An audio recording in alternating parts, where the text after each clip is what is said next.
Are you ready? Okay.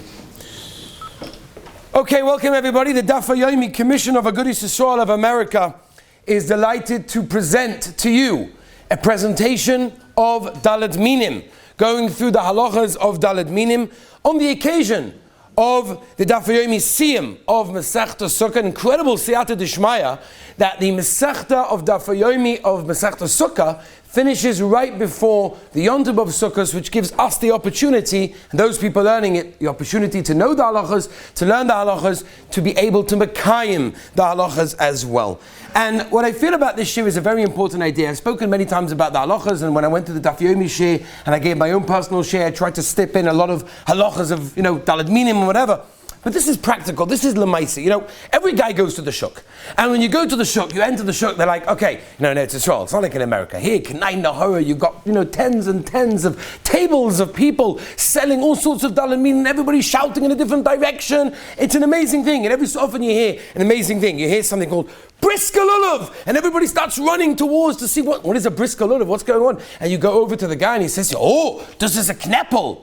Huh? Could you speak English, please? No, you have to know the different terminology that we use for various things on the Daled Minim. So we're going to do a practical lemaisa. We have Baruch Hashem, and it's a little bit before Yom Tov, but there's no time like the present to know the halachas. We've got Daled Minim here at our doorstep, and I'm going to teach you how best and how easiest to choose the Daled Minim in the kosher most possible way. Because again, most people don't know what they're doing. They're picking up, looks pretty good. The guy says $200. Oh, it must be good if it's $200. But you have to know what you're looking for. So if you listen carefully today, you will know the halachas of the Daled Minim b'siyata d'shmaya. So the first thing we have to know is, we'll start with the esrog.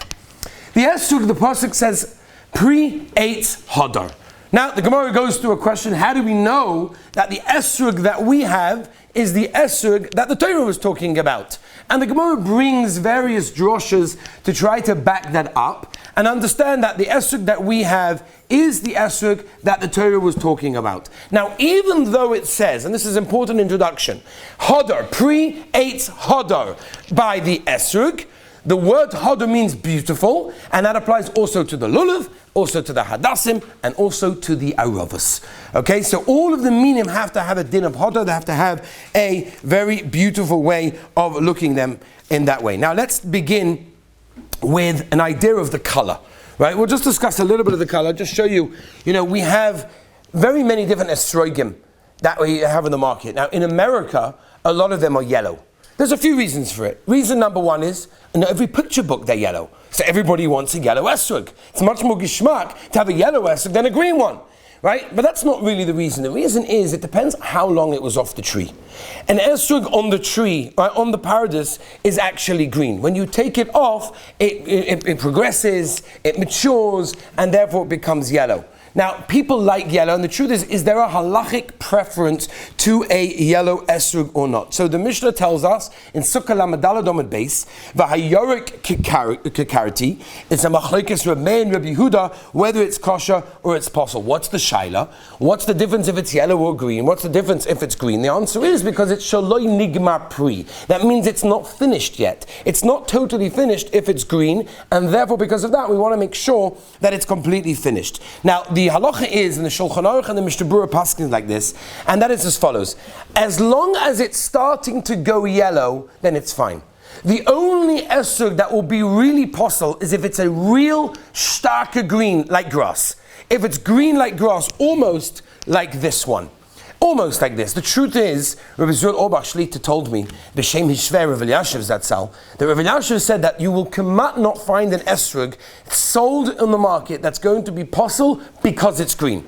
Right? But this is just an example of a very, very dark green. But the truth is, if you turn it around, that's a little bit small, but if you turn it around, it's starting to go yellow. And the Mishnah Berurah says, as long as it's going yellow, they're starting to go yellow, then it shows it's basically finished, finishing its growth purpose, and therefore will continue after that. However, I must tell you as well, there is a Bach. The Bach brings down many reasons why a person should specifically get a yellow esrog. And one of the reasons is he learns it's a chazozis, which we'll get get to Be'ez Hashem soon. And Al Pi the Zohar Kodesh, Reb Shimon Bar Yochai brings down that a person should dafka get a yellow esrog because it's much more muhuda and it's mushubachas. It's a lashon of the Zohar Kodesh. So that is number one.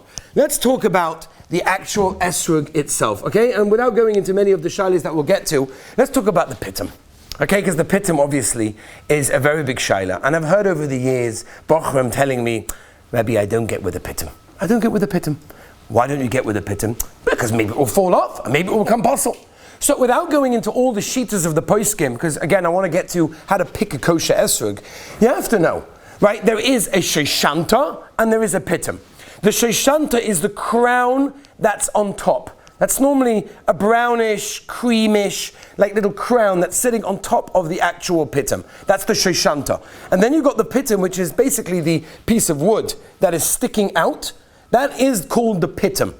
Now, the halacha actually is that if it snaps in half, that means let's say you drop your esrog in the middle of Yom Tov and it snaps in half. So you've got a little bit sticking out and the rest of it's cut off. The halacha is it's kosher. It is 100% kosher. True, the Ramah says it's better to have one without that and have a whole one if you can, but it's kosher. Which means the only way that it will be completely possible if it's sliced off completely, which is quite difficult. Because generally if it falls, it snaps in half, and therefore you have to know it's not so bad. Now the question is, why do some esrogim have a pitum and some do not have a pitum? What's the pshat in this pitum? And this basically leads us to the world war on pitum. It's a world war, it's unbelievable. There is a Rosh. The Torah brings the Rosh. And the Rosh says, there are esrogim that never, Lashon of the Rosh is la'olam, they never had a pitum. Those are kosher. Now what does that mean? If any of you ever saw how a esrog develops from the beginning, from the little bud, from the little flower, all the way until what we have now, it starts off as a pitum. And then just the bottom part goes bigger and bigger and bigger, and the pitum remains and eventually falls off. So the question is, what happens to our esrogim? So without going into agriculture, now they spray it and they do all sorts of things in order to keep the pitum on. The truth is, if the pitum falls off at an early stage, that the esrog is so small that it's not considered an esrog, then at the time it became an esrog, it never had a pitum. Because it only has a shem esrog when it's big enough. When it's not big enough, it's not an esrog. So yes, it had a pitum when it first was born, so to speak. But at the end of the day, since it fell off at such an early stage, it was never an esrog. And therefore it fits into the rosh of an esrog that never ever had a pitum. I will tell you, nevertheless, that many Gedolei Poskim, my Rosh Hashiva, Reb Sheinberg Zatzal, included in them as well, who were very, very, very makpid on having an esrog with a pitum. The Chassidim also generally very, very makpid. I remember when I spent years doing Shemesh by Reb Mordechai Friedlander Zatzal, who was one of the biggest Talmidim of Rav Hela, which is the biggest Bekiim. He was one of the biggest Bekiim in Daled Minim. He was one of the first Rabbonim, Zupnik in the Shuk. He was unbelievable. He said, when people used to come in, like, but where's the esrog? You showed me an esrog, but where's the esrog? This is the crown. This is the kesed. This is the crown of the esrog, is the pitum. So there's no question about it. To have a pitum is the most lachatchila, is the most muhuda. If you have an esrog that the pitum fell off so early, then it's okay. Now you're going to ask me, okay, very nice, but how do I know? How am I meant to know when the pitum falls off? So I'll give you a very small idea. And this is something that you can look yourself, but obviously will sometimes require rabbinic assistance. And that is as follows. When you have an esrog that has no pitum, how do you know when you pick up this esrog if the guy before you 10 minutes ago handled it in the wrong way, by mistake slipped his hand, ripped off the pitum, oops, I better put it back before anybody realizes. And he puts it back, and 10 minutes later you pick it up. Like, this is gorgeous. The pitum fell off 10 minutes ago. There's no shaila that's possible. You cannot see anything. There's no piece of wood. There's no pitum left whatsoever. That's for sure possible. So how do I know? So the answer is, the siman is if the pitum goes in all the way to the middle. In other words, if you see the pitum, and again, you'll be able to see this if you come over afterwards, you'll see better, that the pitum, if it fell off very early, goes in, has a little hole, has a little cavity. The reason for that is because it fell off so long ago, as the esrog develops around the area where the pitum was, it develops and you have that little hole. That is a siman, right? And again, you can look yourself, but obviously show it to a rov to make sure that it's okay. That's a siman that it had a pitum and fell off a long time ago. If it's a straight, clear cut, then you know that it fell off yesterday, 2 days ago, a week ago, but not much more than that, right? Even if it's dried up. So that's a very, very important thing that a person to remember. Let us move on. This over here is called the uketz. Okay, now the uketz, a lot of people have this question, sometimes people come to me with an esrog, and I'll take out my pliers and I'll cut, and I'll be like, whoa, don't touch my esrog, you know how much I paid for this? But, you've got to make sure that this uketz, which is the stem, is one completely whole, which means there's nothing missing from it. Now there's no shear how big it has to come out of the esrog, and that's why you can snip it off, and I always suggest doing so, simply because if it's too much coming out, it's protruding out too much, then it could get caught in the box, could get caught in your hand when you're shaking, and it could come off. And if it comes off, it could be a shaila of psul, not because the uketz needs to be there, because some of the actual esrog comes off together with it. So the uketz, which is the stem, which where the actual esrog grows on the tree, that is, there can be any shear whatsoever, as long as it's whole, as it's attached to the esrog. Okay, so that's the halacha with the uketz. Let's move on to one of the shailas of a chazazis. Let's discuss. The Mishnah in Sukkah Daf Lamed Daled Amud Beis tells us that a chazazis, if it's on roiv, it's on the majority of the esrog, then it's possible. If it's only in a few places, then it could be menumar. Menumar means it's like a leopard. Right? There's an interesting shaila in the Rashba. Shais and Shuvas Rashba brings down the following shaila, and that is an interesting question. There was a sofer who was writing a Sefer Torah, and he wanted to make sure that every Shem Hashem, Yud Kei Vav Kei, that he wrote in the Sefer Torah was tahor. So he wrote the whole Sefer Torah, and he left out Shem Hashem. Then he went to the mikveh, and when he came back from the mikveh, he filled in the blanks of all the Shem Hashem, which is by Sefer Torah, it's okay. Now, the problem was that when you open up the Sefer Torah, you could clearly see that the Shem Hashem was like, whoa, black jet, very geschmack. It was a shaila of menuma. It's like a leopard because it's like dotty all over the place. The Shuvas Rashba brings down the shaila.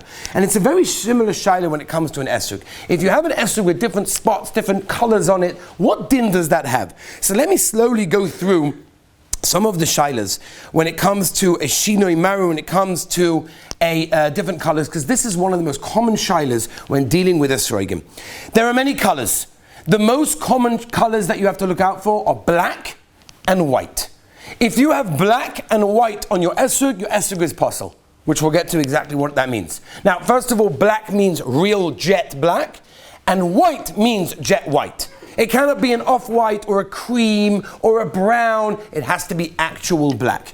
How do you know? Go to a rabbi who did shimush, he knows the halachas, he checks it out for you. But let me just give you an example of a black dot, right? I think this is pretty much, everybody can see this, right? Everybody can see the black dot? That is anything black dot that is nira le'inayim, which we'll get to also, and therefore that is going to be problematic. Now, let me also split up the esrog into a few parts. We have what we call a chotem. A chotem is from where the esrog starts to slope in. So in other words, you've got the esrog, it goes up, and then it starts to slope inwards. That is called the chotem. It's normally be'erach on the top third of the actual esrog. That is the chotem. Rashi in Sukkah says the reason why the chotem is more choshev, is the most important part of the esrog, is because you see it more. It's more seeable to the eye. And therefore, what's going to be on the chotem is more important than any other place on the esrog. And therefore, when you pick up your esrog from the box and you say, wow, let's have a look, don't look at the bottom part. Look at the top part. Look at where the chotem is. Look all around where the chotem is, spin it around, and see over there. If you have one black dot anywhere on the chotem, your esrog is possible. White, the same thing. If it is under the chotem, so then it depends. It has to be on roiv. It has to be able to be seen from every direction, which means you need basically 2 or 3 dots. And everywhere you go, when you turn it around, you can spin it around like, oh, you see it there. Now this one only has a seeable in one place, as I showed you. So therefore this could be theoretically okay, because it's only one place. If you flip it around, no one sees it, right? Everybody knows how you have to hold the esrog when you're holding your dalet minim, right? Whatever you find in your esrog that you don't want everyone else to see, you hold that part. I don't even know exactly what I'm talking about. You flip that side towards you so no one sees that part, and you put the good part on show. Right? That's how it works. So this black dot you keep to yourself and the rest outwards. That would be okay because it's not on the chotem and it's only on one part. If it was on 3 parts that everywhere I turn it underneath, I see it, then it's problematic. If it's on the chotem, even the smallest amount, 1 dot would be possible. Now you may ask, what is the shear? What does it mean, a black dot? Sometimes you go to the shuk and you see people with their glasses up, with magnifying glasses. What's going on over here? Baruch HaShulchan famously says in Yeridei Simon Pei Daled, Lo nitna Torah l'malach ha'shoris. Torah wasn't given to malachim. What do you want me to do? I have regular eyesight. I look at it. It looks great. What do I have to do? So there's a famous mabit.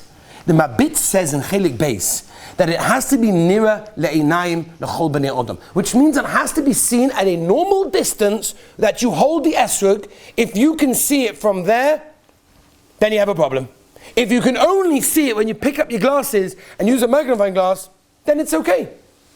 You know, Rav Moshe, the Heilige Rav Moshe, and nobody can sit when you hear the name Rav Moshe. You stand up, kol HaTorah kul on his fingertips. And Rav Moshe used to check his esrogim. You know, he used to check his esrogim. So looking like this, next. That's how Rav Moshe used to do it. Nowadays, it's become a whole shtick with magnifying glasses and, you know, looking at every inch and everything. No, Rav Moshe used to check it the way Chazal tell us to. You look Hazai, it looks beautiful. Okay, move on. So Mordechai Maisa, listen to this Maisa. Rav Moshe had hundreds and hundreds of people every single day coming to him, like in lines outside his apartment, down the staircase, yeah, to see and make sure that their esrog is kosher. So he used to line up, and he took very quick, right? Because I know the line over there. Say kosher, puzzle, kosher, kosher. Mamish one after the other, yeah, mamish one after the other. One time, a bacha came in. His father sent him to Rav Moshe to check if his esrog is kosher, and he comes in. Rav Moshe looks at it 1 second, kosher, moves on. Okay, he comes home. He says to his father, "Yeah, Rav Moshe paskind, it's kosher." He said, "1 minute, did he say it's mahadrin? I wanted him to say it's mahadrin. Did he say it's mahadrin?" He said, "I don't know. I didn't ask him if it's mahadrin." So he said, "Go back, ask him if it's mahadrin." So he went back on the line. Okay, he waited another few more hours in line, and there he is in the line waiting for Rav Moshe, and he's queuing. And this is Rav Moshe. Okay, this is the second time he's gone that day. Rav Moshe is looking again. This is hundreds and hundreds of esrogim, and he's going to get kosher, puzzle, kosher, puzzle. Seen this one, kosher, puzzle. Unbelievable. Rav Moshe knew the esrog. He saw the esrog. I've seen this one already, and therefore it's okay. Okay? So Rabbi said the way to look at it is like this. You don't have to scrutinize. So you'll ask me, why do people use magnifying glasses? Why do you use a magnifying glass? And the answer is very simple. The answer why we use a magnifying glass is if you see something that you're not sure what it is. You don't know what it is. I don't know. I need to be mavara. So to be mavara what something is, that you could do with a magnifying glass. That's okay. All right? So that is the general rule when it comes to the colors and similar things like that. Let's move on. Let's talk about bletlach. Okay? Now, a blettel basically comes from a leaf. That's what a blettel is. It comes from a leaf. It's a leaf mark, right? Just to give you some examples. It comes over here. It's a leaf mark, right? It is not posel, okay? There are two types of bletlach. There's, again, the Rosh brings this down in Masechta Sukkah. There's a blettel that is raised and is much higher, right? That's a problem. Most of our bletlach are not raised, and therefore if you touch them, you can't actually feel the difference between the esrog and the blettel. If that's the case, it's 100% kosher. Now, if it's 100% kosher, why don't people like it? Because it's not so mahuda. Of course it's nicer to have an esrog without a blettel. But it's 100% kosher with a blettel. You pick up an esrog and you see that it's got a few blettlach on it, it's 100% kosher. There's no problem whatsoever. Is it nicer without a blettel? Avada. So of course it's nicer to have without anything whatsoever. And of course if you can get it under the chotem, which is under the area where it starts to slope in, that is even better. By the way, just because I have this esrog in my hand, look at this esrog. You see this esrog? Where is the chotem? Where is the chotem? Remember what we said? We said the chotem is when it starts to slope in. It starts to slope in over here. And then it starts again over here. So which din does it have? Major nafkamina. What's the nafkamina? The nafkamina is the chotem going to be the entire thing? Or is it only going to be the small thing? Right? That's going to be the shaila. So the Maisa from the Be'alacha, he says, from where it slopes in closest to the pitum. Okay? So in other words, if you've got an esrog like this with a shaina gartel, there's a shaina gartel this over here, right? Okay, so the mice of the chaytim will be from the second point where it starts to slope in towards the pitim. So again, a blettel, which is a leaf mark, is 100% kosher, but about it's better to have one without, but they are absolutely kosher. And of course, it's better to have one lower on the esrog. So the first thing you're going to do when you pick up esrog is get it spinning around at the regular distance and look at the chaytim area and make sure that's okay. Then you're going to go down and look underneath that, and that is okay. Just to mention to you as well, we've got to be very careful from different esrogim, because there is such a thing called murkav. Murkav means grafted.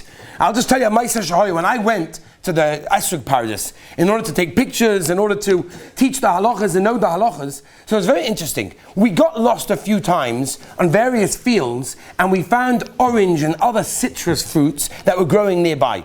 And we were wondering why, until I saw a tshuva from the Mincha Shlomo through Shlomo Zalman Auerbach, where he brings down what they used to do, is they used to put the estrog paradise, the estrog trees, specifically near orange and lemon places as well. Why?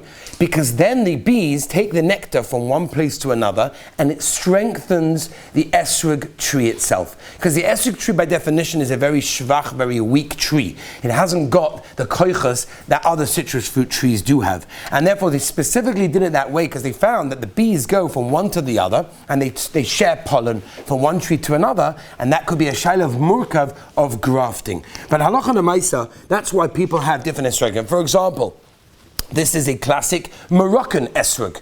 Okay, it's a Moroccan esrog. The difference is mainly on the outside, and obviously, which is not so negay. When you split it on the inside, you'll see the difference of how much fruit it has, which is not much at all. But this is a Moroccan esrog, which we know, many people know, has a muhzak kashrus. This is, for example, happens to be a taimini, which is another one, again, another type. We have Chazan Ish, we have Yanava. There are many different types that we know are Muchzik B'Kashrus, but it is very important to make sure that what you have is Muchzik B'Kashrus, that is kosher, and there's no simonim of anything being grafted, which we're not going to go to at this moment of time. Let's move on, Rabbi Sai, to the Heilige Lulav.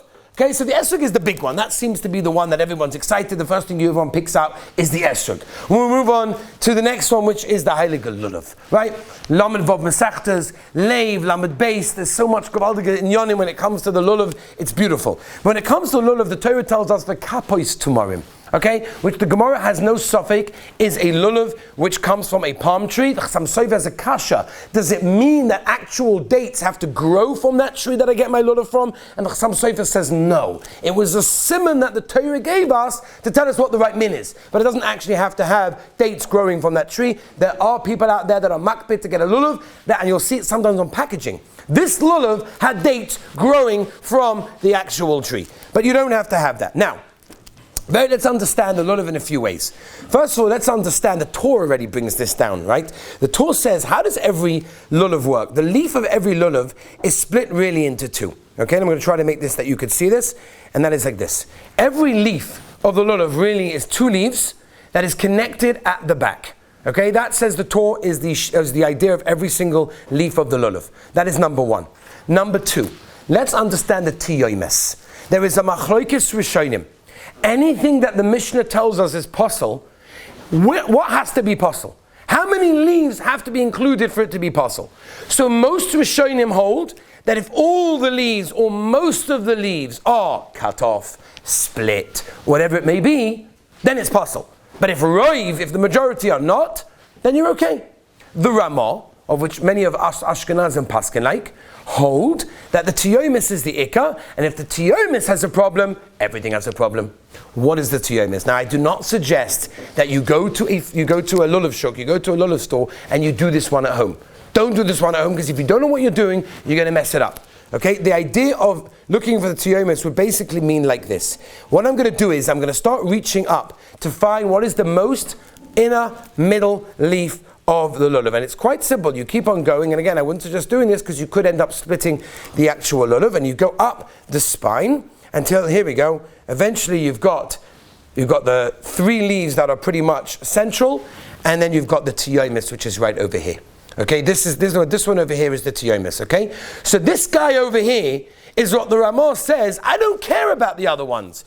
I don't care about any of those. I only care about this one, which is the tiyomis. Which means Ashkenazim generally look only at this one. We don't care about the other ones. And by the way, many Sfardim also paskin that you should be machmir like Shitas Ramo to look at the tiyomis. Now, what does this mean? So let me give you some of the shilas that could come up, which again, you may need a rov in order to check them. First of all, kapois tamarim, the Gemara tells us. Kapois means it's tied up. So if you have a lulav that's everything spread all over the place, that's not kapois. And therefore it could be that you have to tie it, or could be it's better to get one that's very, very tight. Which is most of our lulavim are very, very tightly packed together, and therefore that's not such a shaila. I asked once Rabbi Zul Orbach Shlita, what happens if you take a lulav, and when you hold it this way, the whole thing bends down? Which can happen. If it's a very soft one, or it's a very long one, that could also happen. So he told me that's okay, as long as when you hold it regularly, it's pretty much packed together, that is fine. But I will mention to you, is something called a canary. A canary, no one knows what a canary is. A canary lulav is something that came out about 200 years ago. They found a lulav which was fake. A fake lulav, fake news, a fake lulav. What happened? Rav Moshe discusses in his shilas, in Shuvas Igros Moshe, a canary lulav. It's a lulav that is totally fake, and he writes that if a person makes a bracha on such a lulav, it's a bracha levatola, and the people that sell such a lulav, machtei sarabim. Rav Vosna and Shevet Halevi, you can't make a bracha on it, make a bracha on another one. One of the simonim of a canary lulav is that when you hold it this way, the whole thing flops down. Right? That's one of the simonim. There are other simonim, for example, the leaves are not as tightly packed as what we have, one after the other, as we can see over here. They have flour, like a whitish powder, in between the leaves. You will not see in any shuk a canary lulav. But what we want to look for is we want to look for a lulav that's mahadrin, that's the kol hashitas, the best one. So there are a few shilas that we have to get to. And that is like this. What happens if this leaf, the middle leaf, is split? Okay, so the truth is, you'll come afterwards and you'll see that this one happens to be that it is split. Okay, it is actually it is split. And the shaila is, what is the psul? The psul over here of again, it's a Gemara in Sukkah Lamed Beis Amud Aleph, and it's a machlokas whether you look at all the leaves or the tiyomis. As I said, the Ramah looks only at the tiyomis over here. Now, the truth of the matter is, the only way that will make it really possible is if roiv of the tiyomis is split. Now that's very unusual, that you'll find roiv of the middle leaf totally split. But that's really the only way that it's completely possible. But the reason why we don't want an esrog that's only a little bit split is because Shema, it's going to, through the nanuim that we do, which is a very important chelik of the mitzvah, it's going to get more and more split. Asks the Marisham at Shaila, in Hilchas Lula, in Hilchas Shofar, by Rosh Hashanah, you're not allowed to have a crack in the shofar. If you glue the crack, it's kosher. In fact, the Marisham, if you take glue and you glue the tiyomes, if the only reason why, if it's a little bit split, it's a problem. But like the Ritva says, it's going to split more, so if you glue it, it's okay. The Maisi says, yeah.